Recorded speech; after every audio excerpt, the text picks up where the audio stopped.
Bismillahirrahmanirrahim. Assalamualaikum warahmatullahi wabarakatuh. Alhamdulillahi rabbil alamin. Hamdan katsiran tayyiban mubarakan fih. Kama yuhibbu rabbuna wa yarda.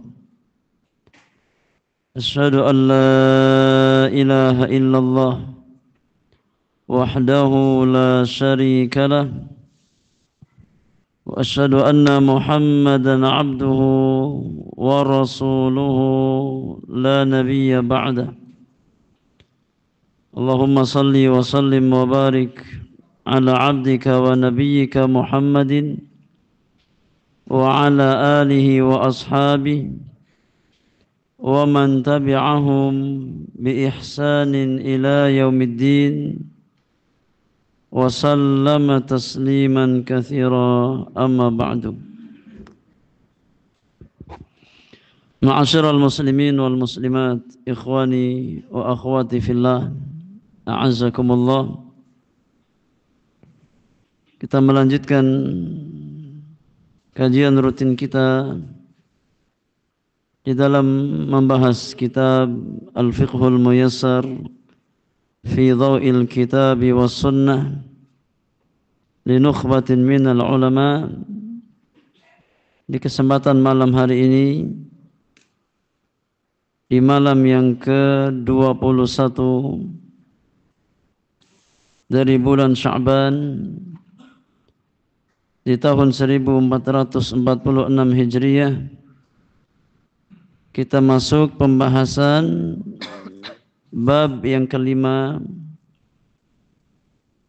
dari kitab Siyam terkait dengan masalah seputar i'tikaf.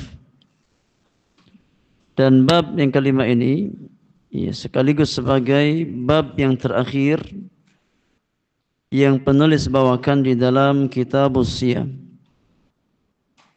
Tafadhal iqra al-bab al-khamis. Bismillah. Alhamdulillah wassalatu wassalamu ala rasulillah. Qala al-muallifun hafizahumullahu ta'ala. Al-babul khamisu fi al-i'tikafi wa fihi masail. Al-mas'alatul ula ta'rifu al-i'tikafi wa hukmuhu. Ta'rifuhu al-i'tikafu fi al-lughati luzumu asy-syai'i wa habsu an-nafsi alayhi wa fi asy-syar'i luzumu al-muslimi al-mumayyizi masjidan لطاعة الله عز وجل. ثانيا حكمه وهو سنة وقربة إلى الله تعالى لقوله عز وجل أن طهر بيتي للطائفين والعاكفين والركع السجود. وهذه الآية دليل على مشروعيته حتى في الأمم السابقة. وقوله تعالى ولا تباشروهن وأنتم عاكفون في المساجد. وعن عائشة رضي الله عنها أن النبي صلى الله عليه وسلم كان يعتكف العشر الأواخر من رمضان حتى توفاه الله. وأجمع المسلمون على مشروعيته وأنه سنة لا يجب على المرء إلا أن يوجبه على نفسه كأن ينذره. فثبتت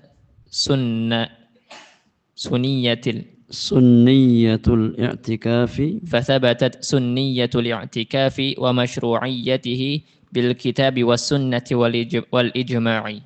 طيب, jazakallahu khairan wa barakallahu fik. Berkata penulis hafizahumullahu ta'ala, al-babul khamisu, bab yang kelima dari kitab Siyam fil i'tikafi, seputar masalah i'tikaf. Wa fihi masailu, dan di bab yang kelima ini ada beberapa masail. Al-mas'alatul ula, masalah yang pertama, ta'riful i'tikafi wa hukmuhu, definisi i'tikaf dan hukum i'tikaf di dalam Islam. Al-awwal, yang pertama kata penulis, ta'arifuhu, definisi i'tikaf. Al-i'tikafu fil lughati luzumus syai'i wa habsun nafsi alaihi. I'tikaf di dalam bahasa Arab artinya melazimi sesuatu. Ya. Seorang melazimi sesuatu. Ya. Dan dia menahan dirinya untuk hal tersebut. Ya, seseorang dia melazimi rumahnya, ya, menahan diri untuk tidak keluar rumahnya, ya, maka secara bahasa dikatakan mu'takif, orang yang sedang i'tikaf. Ya, ada seseorang dia melazimi masjid, menahan dirinya di dalam masjid untuk tidak keluar masjid. Maka ini pun secara bahasa dikatakan sedang beriktikaf. Ya. Ada orang dia berdiam diri ya di satu tempat. Dia melazimi tempat tersebut dan tidak berpindah darinya. Ya, maka orang tersebut dikatakan sedang beriktikaf. Ya, secara bahasa. Ya. Antum nongkrong di warung kopi. Ya. Melazimi tempat tersebut, nggak berpindah. Ya, secara bahasa dikatakan apa? I'tikaf. Tapi di mana? Di warung kopi. Secara bahasa masuk i'tikaf. Ya, karena makna i'tikaf secara bahasa itu luas. Ya, luzumus syai' wa habsun nafsi alaihi. Ya, orang yang melazimi satu tempat dan dia menahan dirinya di tempat tersebut, maka dikatakan sedang beriktikaf. Ya. Wa fi syar'i, sedangkan i'tikaf di dalam istilah syariat maknanya adalah luzumul muslimi al-mumayyaz masjidan li ta'atillahi azza wa jalla. I'tikaf secara istilah syariat adalah seorang muslim yang mumayyiz atau mumayyaz, ya, melazimi masjid. Ya, dia melazimi masjid, ini berdiam diri di dalam masjid dalam rangka berbuat ketaatan kepada Allah Subhanahu wa taala. Nah, ini definisi i'tikaf secara istilah syariat. Ya, adanya seorang muslim minimal mumayyiz, ya, yang sudah masuk usia tamyiz. Ya. Dia berdiam diri di dalam masjid. Maka i'tikaf di dalam istilah syariat terkait dengan tempat yang khusus. Ya. Orang dikatakan i'tikaf secara syar'i kalau dia berdiam diri di dalam masjid. Ya, kalau dia melazimi masjid. Ya.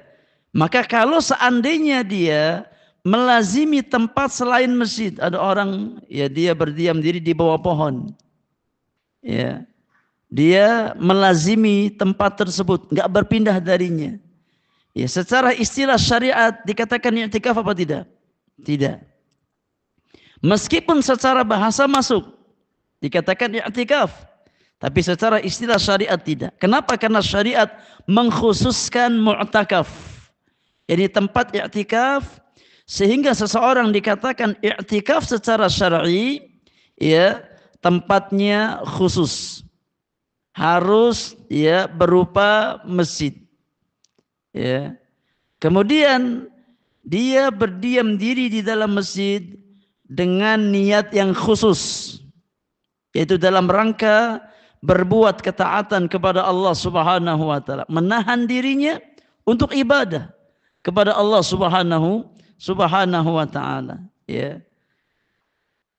Karena niat inilah yang akan membedakan antara aktivitas yang bersifat adah, kebiasaan, ya, dengan aktivitas yang sifatnya ibadah atau qurba kepada Allah Subhanahu wa taala, insyaallah kita jelaskan pada masalah yang kedua ketika kita menjelaskan tentang syarat-syarat i'tikaf.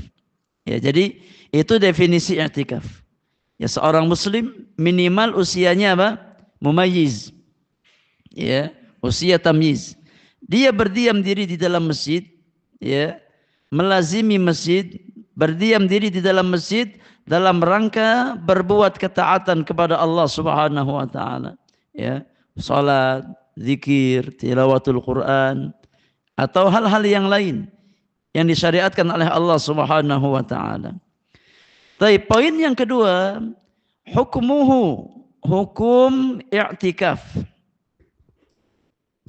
Kata penulis, wa huwa sunnatun wa qurbatun ilallahi ta'ala. I'tikaf itu di dalam syariat Islam hukumnya sunnah.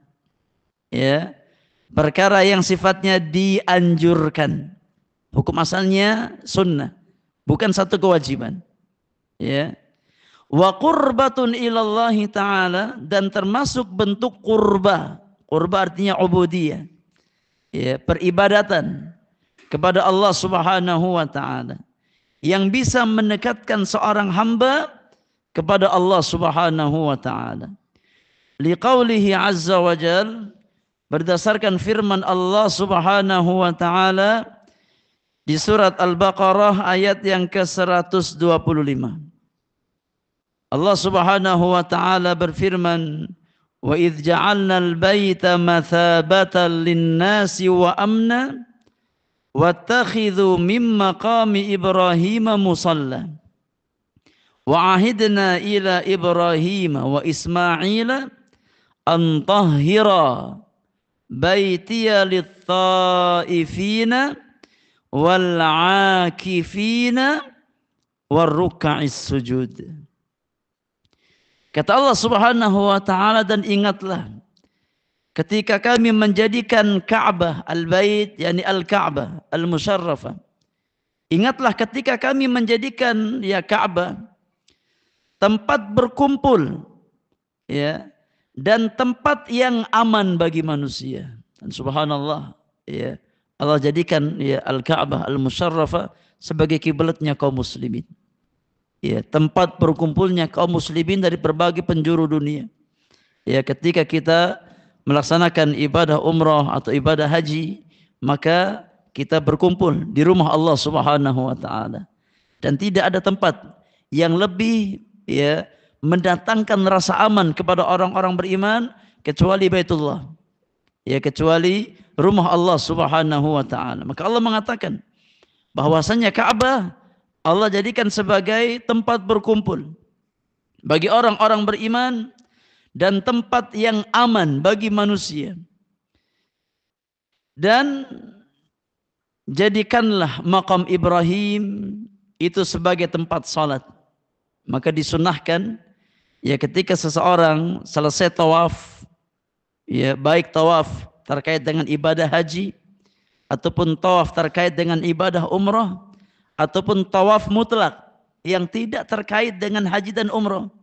Ya, disunahkan setelah seseorang selesai tawaf 7 putaran untuk melakukan salat sunnah 2 rakaat tawaf. Ya. Dan disunahkan dikerjakan di depan makam Ibrahim. Ini kalau memungkinkan. Ya, dan sekarang enggak memungkinkan. Ya, orang selesai tawaf, ya kemudian salat di depan makam Ibrahim tidak memungkinkan.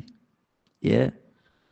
Maka boleh salat dimanapun di sekitar Masjidil Haram. Tapi kalau memungkinkan ketika kosong, ya maka yang lebih afdal, yang terbaik adalah salat di depan makam Ibrahim.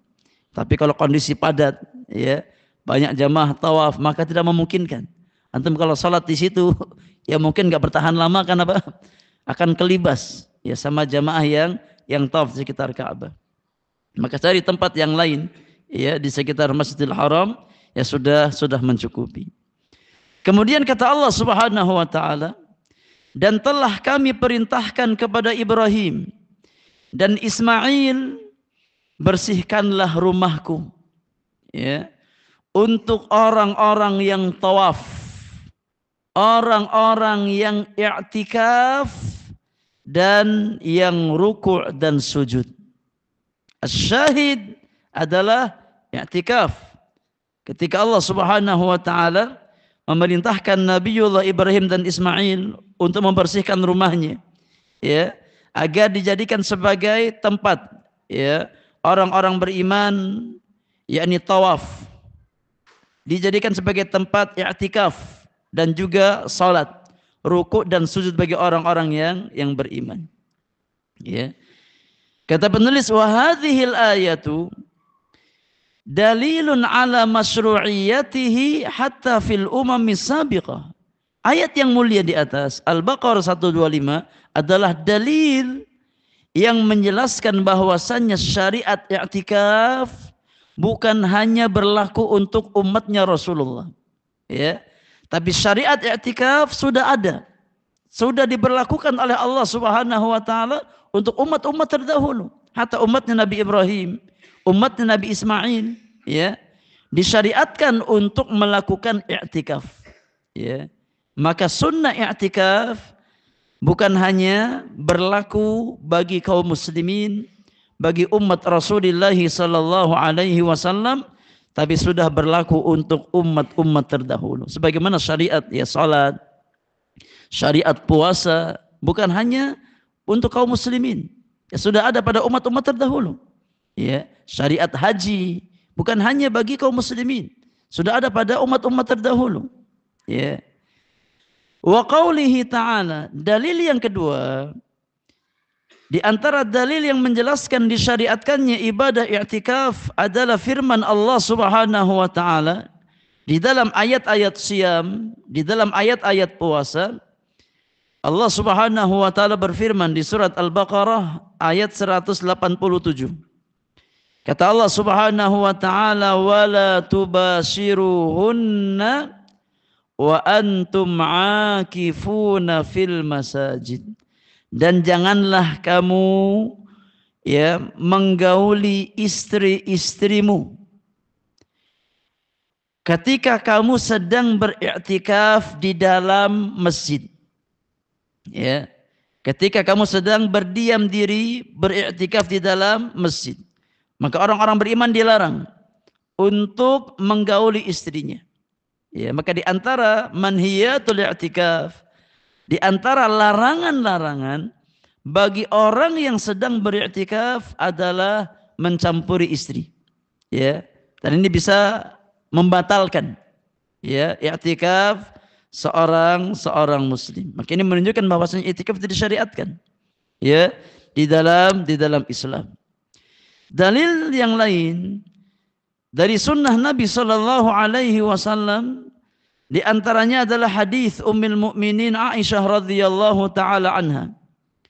Dalam hadis Bukhari dan Muslim, Aisyah radhiyallahu anha menuturkan, anna Nabiy sallallahu alaihi wasallam kana ya'takiful ashral awakhira min Ramadhan hatta tawaffahu Allah azza wa jalla.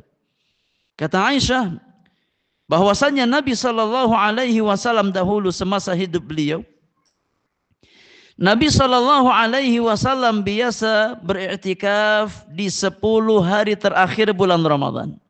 Ini sunnah, ya, dari sunnah fi'liyah berupa perbuatan Nabi sallallahu alaihi wasallam, di mana di antara kebiasaan Rasulullah, kata Aisyah, Nabi sallallahu alaihi wasallam biasa di 10 hari terakhir Ramadan melakukan i'tikaf sampai beliau diwafatkan oleh Allah Subhanahu wa taala. Maka ini dalil dari sunnah yang menjelaskan disyariatkannya ibadah i'tikaf. Yang ketiga di antara dalil yang menjelaskan syariat i'tikaf setelah Al-Quran dan Sunnah adalah ijma' para ulama kaum muslimin. Wa ajma'al muslimuna ala masyru'iyatihi wa annahu sunnatun. Dan para ulama kaum muslimin semuanya bersepakat, tidak ada khilaf di antara para ulama, bahwasannya i'tikaf adalah perkara yang disyariatkan di dalam Islam. Dan para ulama juga bersepakat bahwasannya hukum i'tikaf itu sunnah. Tidak ada khilaf di antara para ulama. Ya, bahwasannya i'tikaf itu hukumnya sunnah. Perkara yang dianjurkan. La yajibu 'alal mar'i illa an yujibahu 'ala nafsihi. Tidak wajib hukumnya bagi seorang muslim i'tikaf kecuali ketika dia mewajibkan i'tikaf atas dirinya sendiri. Seperti orang yang bernazar untuk i'tikaf. Ya Allah, hamba bernazar untuk i'tikaf 1 malam di masjid. Maka ketika seseorang sudah mengucapkan nazarnya untuk beriktikaf, maka i'tikaf di sini hukumnya menjadi apa? Wajib atas dirinya. Yang awalnya tidak wajib. Ya. Tapi menjadi wajib ketika sudah dinazarkan oleh seorang hamba. Ya Allah, kalau seandainya engkau sembuhkan anak hamba dari sakitnya, hamba akan beriktikaf 3 malam di masjid. Ya. Maka ketika Allah Subhanahu wa taala berikan apa yang dia minta dari nazarnya, ya, maka wajib hukumnya untuk memenuhi nazar tersebut, yaitu beriktikaf 3 malam sebagaimana yang sudah dia ikrarkan kepada Allah Subhanahu wa taala. Maka para ulama bersepakat ya bahwasanya hukum asal i'tikaf itu sunnah, bukan satu kewajiban. Kecuali apabila seseorang melazimkan atas dirinya, mewajibkan i'tikaf atas dirinya dengan nazar yang dia ikrarkan.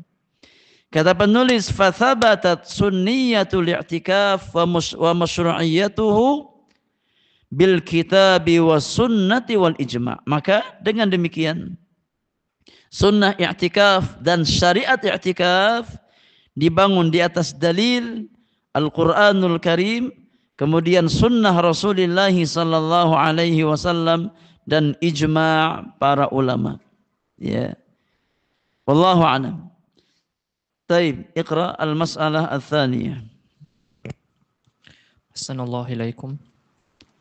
المسألة الثانية شروط الاعتكاف. الاعتكاف عبادة لها شروط لا تصح إلا بها، وهي الأولى أن يكون المعتكف مسلما مميزا عاقلا، فلا يصح الاعتكاف من الكافر ولا المجنون ولا الصبي غير المميز. أما البلوغ والذكورية فلا يشترطان، فيصح الاعتكاف من غير البالغ إذا كان مميزا، وكذلك من الأنثى. ثانية النية، لقوله صلى الله عليه وسلم: إنما الأعمال بالنيات، فينوي المعتكف لزوم معتكفه قربة وتعبدا لله عز وجل. ثالثة أن يكون الاعتكاف في مسجد، لقوله تعالى: وأنتم عاكفون في المساجد، ولفعله صلى الله عليه وسلم حيث كان يعتكف في المسجد ولم ينقل عنه أنه اعتكف في غيره. رابعة أن يكون المسجد الذي يعتكف فيه تقام فيه صلاة الجماعة، وذلك إذا كانت مدة الاعتكاف تتخللها صلاة مفروضة. وكان المعتكف ممن تجب عليه الجماعة، لأن الاعتكاف في مسجد لا تقام فيه صلاة الجماعة يقتضي ترك الجماعة، يقتضي ترك الجماعة وهي واجبة عليه، أو تكرار خروج المعتكف كل وقت، وهذا ينافي المقصود من الاعتكاف. أما المرأة فيصح اعتكافها في كل مسجد سواء أقيمت فيه الجماعة أم لا. هذا إذا لم يترتب على اعتكافها فتنة، فإن ترتب على ذلك فتنة منعت. والأفضل أن يكون المسجد الذي يعتكف فيه تقام فيه الجمعة، لكن ذلك ليس شرطا للاعتكاف. خامسة الطهارة من الحدث الأكبر، فلا يصح اعتكاف الجنب ولا الحائض ولا النفساء، لعدم جواز مكث هؤلاء في المسجد. أما الصيام فليس بشرط في الاعتكاف لما روي عن ابن عمر رضي الله عنهما أن عمر قال: يا رسول الله إني نذرت في الجاهلية أن أعتكف ليلة في المسجد الحرام، فقال: أوفي بنذرك فلو كان الصوم شرطا لما صح اعتكافه في الليل لأنه لا صيام فيه ولأنهما عبادتان منفصلتان فلا يشترط لإحداهما وجود الأخرى. طيب جزاك الله خيرا وبارك فيك. شكرا لك. Al-mas'alah tsaniyah, masalah yang kedua dari bab yang kelima terkait dengan syurutul i'tikaf, syarat-syarat sahnya i'tikaf. Kata penulis, al-i'tikafu ibadatun laha syurutun la tasihhu illa biha. I'tikaf adalah ibadah. I'tikaf di dalam Islam merupakan satu peribadatan yang memiliki beberapa syarat dan tidak akan sah ibadah i'tikaf kecuali dengan syarat-syarat tersebut. Ya, harus terpenuhi syaratnya. Kalau tidak terpenuhi maka tidak sah ibadahnya. Wahia, itu sebagai berikut. Al-awwal, asy-syaratul awwal an yakuna al-mu'takifu musliman mumayyizan aqilan. Orang yang beriktikaf adalah seorang muslim yang memasuki usia tamyiz atau seorang mumayyiz, ya, dan berakal. Sering kita sampaikan bahwasannya usia tamyiz itu muqaddimatul bulugh. Ya, muqaddimah sebelum seorang anak masuk usia baligh. Ya. Dan perlu kita menjelaskan usia tamyiz, ya, seorang anak itu kurang lebih di usia 7 tahun. Ya, ketika seorang anak, ya, sudah memasuki usia 7 tahun, ya, maka dikatakan sebagai anak yang mumayyiz. Karena di usia inilah biasanya seorang anak mampu membedakan mana hal-hal yang bermanfaat bagi dirinya dan mana hal-hal yang bisa memudaratkan dirinya. Ya. Oleh karenanya para ulama beristinbat, ya, untuk menjelaskan bahwasannya usia tamyiz atau batas minimal usia tamyiz pada seorang anak adalah usia 7 tahun. Para ulama berdalil dengan hadis Rasulullah sallallahu alaihi wasallam ketika Nabi yang mulia memerintahkan para wali, ya, para orang tua untuk memerintahkan anaknya mengerjakan salat di usia berapa? Di usia 7 tahun. Kata Nabi sallallahu alaihi wasallam, "Muru auladakum bis salati wa hum abna'u 7 sinin. Wadribuhum 'alaiha wa hum abna'u 10 sinin." Kata Nabi yang mulia, perintahkan anak-anak kalian. Ini khitab ini kepada orang tua, kepada para wali. Ya, kata Nabi yang mulia, perintahkan anak-anak kalian untuk mengerjakan salat. Ini salat 5 waktu. Ketika mereka sudah berusia 7 tahun. Ya, sudah genap 7 tahun, maka diperintahkan oleh orang tuanya untuk mengerjakan salat 5 waktu. Wadribuhum 'alaiha, kemudian pukullah, ya, anak-anak kalian kalau seandainya, ya, diperintahkan masih enggan ketika mereka sudah genap berusia 10 tahun. Dari hadis ini para ulama mengambil istinbat hukum bahwasanya usia tamyiz pada seorang anak itu dimulai pada usia 7 tahun. Ya. Wallahu a'lam. An yakuna al-mu'takifu musliman mumayyizan aqilan. Ya, syarat yang pertama, orang yang beriktikaf adalah seorang muslim yang mumayyiz dan berakal. Ya, akalnya berfungsi dengan baik. Fala yasihul i'tikafu minal kafiri.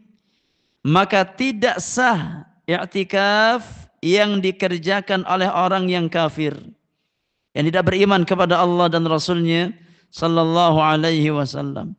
Walal majnuni, demikian pula tidak sah i'tikaf yang dikerjakan oleh orang yang gila, yang akalnya tidak berfungsi.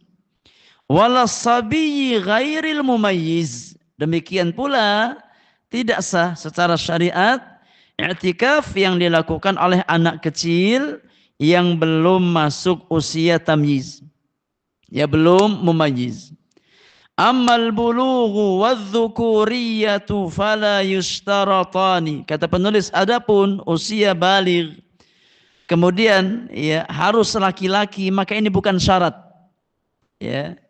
Bukan syarat sahnya i'tikaf. Fayasihhu al-i'tikafu min ghairil balighi idza kana mumayyizan. Maka i'tikaf sah secara syariat ya, meskipun dari seseorang yang belum baligh dengan syarat dia sudah apa? Mumayyiz. Ya. Selama sudah mumayyiz maka sah i'tikafnya. Wa kadzalika minal untha, demikian pula i'tikaf tidak disyaratkan khusus bagi laki-laki. Ya. Maka sah hukumnya ketika ada seorang muslimah yang melakukan i'tikaf. Boleh. Ya. Bagi seorang muslimah untuk melakukan i'tikaf. Asy-syartu tsani, syarat yang kedua, di antara syarat sahnya i'tikaf kata penulis an-niyatu, menghadirkan niat. Ya. Yani niat untuk beribadah kepada Allah Subhanahu wa taala. Niat i'tikaf karena Allah Subhanahu wa taala. Liqaulihi sallallahu alaihi wasallam. Berdasarkan sabda Nabi yang mulia alaihi salatu wassalam dalam hadis Bukhari dan Muslim. Dari hadis Amirul Mukminin Umar bin Khattab radhiyallahu taala anhuma, Rasulullah sallallahu alaihi wasallam bersabda, "Innamal a'malu binniyat." Sesungguhnya amalan itu tergantung pada niatnya. Ya. Fayanwil mu'takifu luzuma mu'takafihi qurbatan wa ta'abbudan lillahi azza wa jalla. Maka ketika seseorang ingin beriktikaf, hadirkan niat. Ya. Hendaknya dia menghadirkan niat untuk melazimi tempat i'tikafnya itu dalam rangka qurbah, yang mendekatkan diri kepada Allah Subhanahu wa taala, dalam rangka ta'abbud, beribadah kepada Allah Subhanahu wa taala. Niatkan ketika kita duduk di tempat i'tikaf kita, niatkan ya, kita ingin mendekatkan diri kepada Allah, kita ingin memfokuskan diri untuk beribadah kepada Allah Subhanahu wa taala. Maka wajib ya bagi seseorang yang hendak beriktikaf untuk menghadirkan niat i'tikaf dalam rangka ibadah kepada Allah Subhanahu wa taala. Karena sekali lagi niat inilah ya yang membedakan antara sebuah aktivitas yang sifatnya ibadah dengan aktivitas yang sifatnya apa? Ada, kebiasaan semata. Ya. Maka hadirkan niat. Ya, karena terkadang seseorang itu dia masuk masjid, tapi ketika dia tidak meniatkan ibadah kepada Allah Subhanahu wa taala, maka tidak dikatakan i'tikaf. Ya, ada orang masuk masjid, ya, karena ngerasa nyaman di masjid, ya, AC-nya adem, karpetnya empuk, ya, di rumah AC mati, ya, token habis, ya, akhirnya dia lari ke masjid, ya, untuk apa? Untuk ngadem, ya, meskipun dia berdiam di sini semalaman, ya, nggak beranjak dari masjid, ketika niatnya ngadem, ya, cari tempat yang sejuk, maka tidak dikatakan sedang apa? Beriktikaf. Meskipun dia melazimi masjid semalam suntuk. Kenapa? Karena niatnya bukan dalam rangka ta'abbud, bukan dalam rangka qurbah kepada Allah Subhanahu wa taala. Atau seorang suami ya, mau pulang ke rumah dikunci rumahnya. Ya. Lagi ada masalah sama istrinya, ya, istri nggak mau bukain pintu, akhirnya dia dengan terpaksa masuk ke dalam masjid. Ya. Karena lagi ada masalah sama istrinya, ini pun sama. Kalau dia masuk ke dalam masjid, niatnya bukan karena Allah Subhanahu wa taala, ya, bukan dalam rangka qurbah, mendekatkan diri kepada Allah, bukan dalam rangka ta'abbud, beribadah kepada Allah, maka tidak dikatakan i'tikaf secara syariat. Ya, meskipun fisiknya, zahirnya dia berdiam diri di masjid, ya. Orang kira lagi i'tikaf, Masya Allah. Padahal apa? kabur dari rumah. Orang ngira apa lagi itikaf, masya Allah fulan ya sudah berhari-hari nggak keluar masjid, ya. Itikaf dalam masjid, ya, ini berhari-hari. Ternyata usut punya usut lagi marahan sama istrinya. Ya. Maka ini apa? Tidak dikatakan apa i'tikaf secara syariat. Maka dengan niat ya dibedakan antara aktivitas yang sifatnya qurbah atau ibadah dengan aktivitas yang sifatnya adah atau kebiasaan semata. Asy-syartu tsalits, syarat yang ketiga, di antara syarat sahnya i'tikaf kata penulis an yakuna al-i'tikafu fi masjidin. Hendaknya i'tikaf tersebut dilakukan di dalam masjid. Tempatnya khusus. Ya, ketika kita ingin i'tikaf secara syar'i, maka tempatnya khusus, tidak bisa sembarang tempat. Liqaulihi ta'ala, berdasarkan firman Allah Subhanahu wa taala di surat Al-Baqarah ayat 187, Allah Subhanahu wa taala berfirman, wa antum aakifuna fil masajid wa la tubashiruhunna wa antum aakifuna fil masajid. Dan jangan kalian mencampuri istri-istri kalian ketika kalian sedang beriktikaf di mana? Fil masajid. Allah sebutkan ya tempatnya secara khusus, fil masajid. Ya, di dalam masjid. Wa li fi'lihi sallallahu alaihi wasallam, dan juga berdasarkan fi'l ya perbuatan Nabi sallallahu alaihi wasallam haitsu kana ya'takifu fil masjid. Di mana di dalam Islam setelah Nabi sallallahu alaihi wasallam diangkat sebagai seorang nabi dan rasul oleh Allah Subhanahu wa taala yang memiliki konsekuensi perbuatannya, ucapannya adalah bagian dari syariat, ya. Di mana setelah Islam, setelah ya diangkat sebagai seorang nabi dan rasul, Nabi sallallahu alaihi wasallam tidak pernah beriktikaf kecuali di dalam masjid. Ya. Di dalam Islam setelah Rasulullah sallallahu alaihi wasallam yang menjadi seorang nabi dan rasul, maka beliau tidak pernah beriktikaf kecuali di dalam masjid. Ya. Walam yunqal anhu annahu i'takafa fi ghairihi, dan tidak pernah dinukilkan dari Nabi sallallahu alaihi wasallam bahwasanya di dalam Islam beliau pernah beriktikaf di tempat selain daripada masjid. Adapun ketika Nabi berkhalwat di Gua Hira, maka ini bukan termasuk bagian dari syariat. Ya. Kenapa? Karena pada waktu itu belum diangkat sebagai seorang nabi. Ya. Maka bukan ya termasuk bagian dari syariat, sehingga tidak dibenarkan kalau seseorang mencontoh khalwatnya Nabi di Gua Hira, kemudian dia beriktikaf di dalam gua. Ya. Dengan mengatakan ini sunnah Nabi sallallahu alaihi wasallam. Kita katakan ya ini tidak terkait dengan syariat Islam. Karena pada saat itu ya Nabi sallallahu alaihi wasallam belum diangkat sebagai seorang rasul oleh Allah Subhanahu wa taala. Ya. Sedangkan syariat itu berlaku setelah Nabi sallallahu alaihi wasallam diangkat sebagai seorang rasul oleh Allah Subhanahu wa taala. Maka tidak boleh seorang muslim ya dia nyepi ya ke gua-gua, nyari gua atau nyari apa tempat-tempat yang horor, ya niat i'tikaf di situ, ya ini tidak termasuk sunnah, ya di antara sunnah Rasulullah sallallahu alaihi wasallam. Wallahu a'lam. Kemudian ar-rabi', syarat yang keempat kata penulis, di antara syarat sahnya i'tikaf an yakuna al-masjid alladhi ya'takifu fihi tuqamu fihi salatul jamaah. Hendaknya masjid yang dijadikan tempat i'tikaf adalah masjid yang dilaksanakan salat berjamaah. Ya, dilaksanakan di sana salat berjamaah. Wa dzalika idza kanat muddatul i'tikaf tatakhallaluha salatun mafruḍatun. Ya.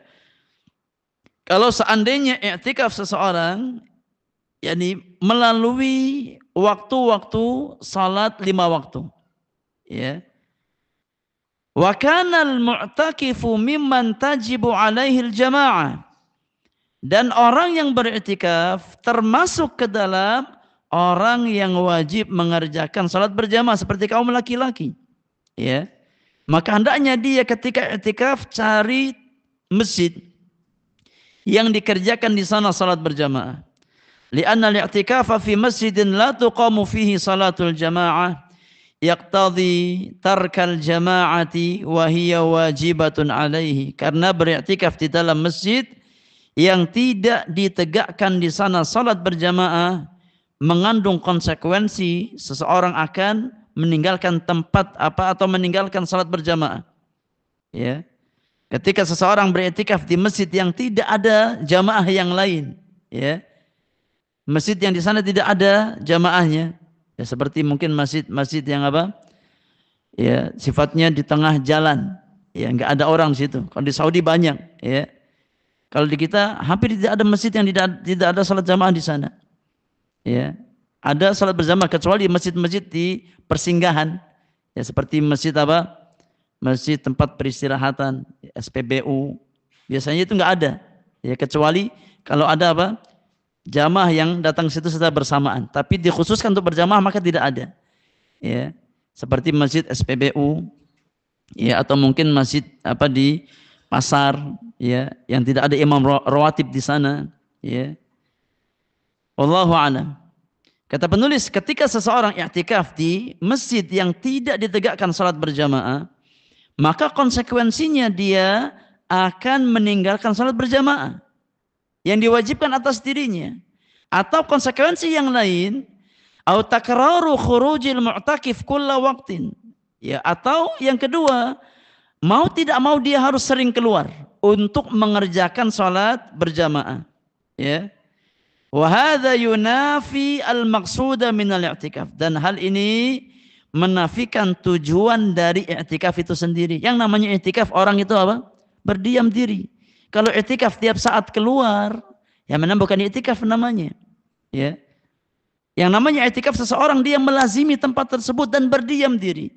Makanya ketika seseorang dia i'tikaf di masjid yang tidak ada salat jamaah, yang mengharuskan dia keluar setiap kali salat berjamaah, maka menafikan tujuan dari i'tikaf itu sendiri. Amal mar'ah fayasihu i'tikafuha fi kulli masjidin sawa'un uqimat fihi al-jama'atu amla. Adapun bagi wanita maka enggak ada ketentuan, ya, harus di masjid yang di sana ada salat berjamaahnya, ya, karena wanita tidak diwajibkan untuk menghadiri salat berjamaah, ya. Hadza idza lam yatarattab ala i'tikafiha fitnah fa in tarattabat ala dzalika fitnatun muni'at. Kemudian kata penulis, ya, syarat bolehnya wanita i'tikaf kalau seandainya datangnya wanita ke masjid tidak menjadi fitnah bagi kaum laki-laki. Adapun kalau seandainya dengan datangnya wanita, ya, menjadikan fitnah bagi kaum laki-laki, maka tidak diperkenankan, ya, untuk beriktikaf, ya, bersama kaum muslimin. Wal afdal an yakuna al masjidul ladzi yu'takafu fihi tuqamu fihi al-jum'atu lakin dzalika laisa syartan lil i'tikaf. Dan yang terbaik kata penulis, kalau memungkinkan masjid yang kita gunakan untuk i'tikaf adalah masjid yang ditegakkan salat Jumat di sana. Diadakan salat Jumat. Ya. Ini yang afdal. Kalaupun tidak maka tidak mengapa. Jadi musalla-musalla yang tidak ada salat Jumat, yang penting ada salat jamaah, tidak mengapa. Tapi kalau kita ingin yang terbaik, maka i'tikaf di masjid yang ditegakkan di sana salatul Jum'ah, ya, selain dari salat berjamaah. Baik, insyaallah kita bahas poin yang kelima setelah azan untuk salat Isya.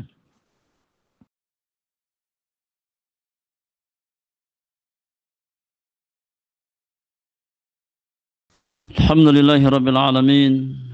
Wassalatu wassalamu ala asyrafil mursalin nabiyina Muhammadin wa alihi wa sahbihi ajma'in, amma ba'du.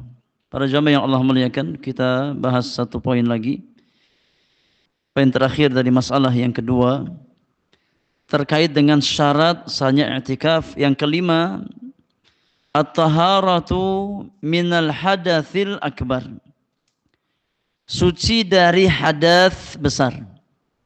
Ini di antara syarat sahnya i'tikaf. Orang yang i'tikaf harus suci dari hadas besar.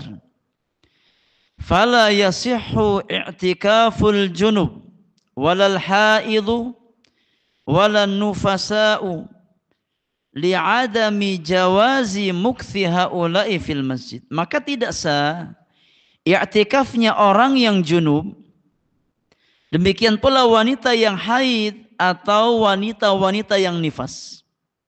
Ya, tidak sah kalau ada orang junub ya dia i'tikaf sebelum dia mensucikan atau mengangkat hadas besarnya, maka tidak sah i'tikafnya. Demikian pula wanita haid. Demikian pula wanita yang sedang nifas. Karena mereka adalah orang-orang yang tidak diizinkan untuk berdiam diri di dalam masjid. Li'adami jawazi mukthi haula'i fil masjid. Ya, karena tidak bolehnya orang yang junub, wanita yang haid, wanita yang nifas untuk berdiam diri di dalam masjid. Ya, maka disyaratkan ketika seseorang ingin beriktikaf harus dalam kondisi suci dari hadas besar. Amma siyamu falaysa bisyartin fil i'tikaf. Adapun puasa maka bukan syarat. Ya, di dalam ibadah i'tikaf. Ya, tidak disyaratkan orang yang i'tikaf harus puasa terlebih dahulu, tidak. Ya, boleh orang itu enggak puasa i'tikaf boleh. Ya. Kalau seandainya i'tikafnya di malam hari atau di siang hari yang bukan di bulan Ramadan, ya maka boleh dia beriktikaf, tidak harus dalam kondisi berpuasa. Lima ruwiya an Ibnu Umar radhiyallahu anhuma, berdasarkan riwayat dari Abdullah bin Umar radhiyallahu taala anhuma anna Umar qala, bahwasanya suatu ketika Umar bin Khattab pernah berkata kepada Nabi alaihi salatu wasalam, dalam hadis Bukhari dan Muslim. Kata Umar, ya Rasulullah, inni nadhartu fil jahiliyah an a'takifa lailatan fil masjidil haram. Wahai Rasulullah, aku dahulu di masa jahiliyah sebelum masuk Islam, aku pernah bernazar ya Rasulullah. Aku pernah bernazar untuk Allah, ya i'tikaf satu malam di Masjidil Haram. Ya, Umar masih ingat. Dulu pernah punya nazar sama Allah ya untuk i'tikaf satu malam di Masjidil Haram. Bolehkah aku jalankan nazar tersebut, kata Umar? Maka Nabi SAW bersabda kepada Umar bin Khattab, aufi binadrik, wahai Umar, penuhi nazarmu. Ya, penuhi nazarmu. Kata penulis, falau kana saumu syartan lama sahha i'tikafuhu fil lail. Ya. Li'annahu la siyama fihi, kalau seandainya di antara syarat i'tikaf harus berpuasa, maka tidak mungkin ya Nabi mengizinkan Umar untuk i'tikaf di malam hari. Ya, karena di malam hari enggak ada puasa. Maka ini menunjukkan bahwasannya ya orang yang beriktikaf tidak disyaratkan harus dalam kondisi berpuasa. Ya. Wali annahuma ibadatani munfasilatani fala yushtaratu li ihdahuma wujudul ukhra. Kata penulis, dan karena keduanya, ini i'tikaf dan puasa adalah dua macam ibadah yang berdiri sendiri. Ya. Yang masing-masing berdiri sendiri. Fala yushtaratu li ihdahuma wujudul ukhra, maka tidak disyaratkan ya adanya i'tikaf harus dibarengi dengan puasa, enggak syarat. Sebagaimana orang kalau puasa tidak disyaratkan harus apa? I'tikaf. Ya. Masing-masing boleh berjalan dengan sendiri. Boleh kita i'tikaf sendiri tanpa berpuasa, boleh kita puasa tanpa beriktikaf. Ya, maka ini menunjukkan bahwasannya puasa bukanlah syarat ya bagi seseorang yang ingin melakukan i'tikaf. Boleh ya kita i'tikaf di malam hari ketika kita nggak puasa. Atau boleh kita i'tikaf di luar bulan Ramadan tanpa kita berpuasa. Diperbolehkan. Wallahu ta'ala alam. Ini yang bisa kita bahas di kesempatan malam hari ini.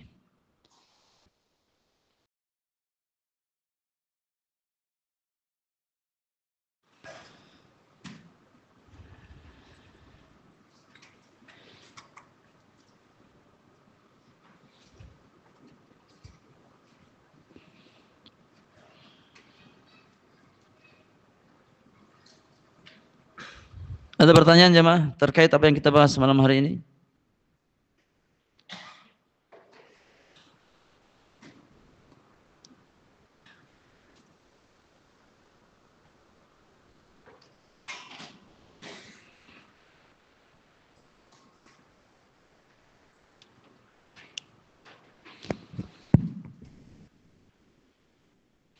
Baik.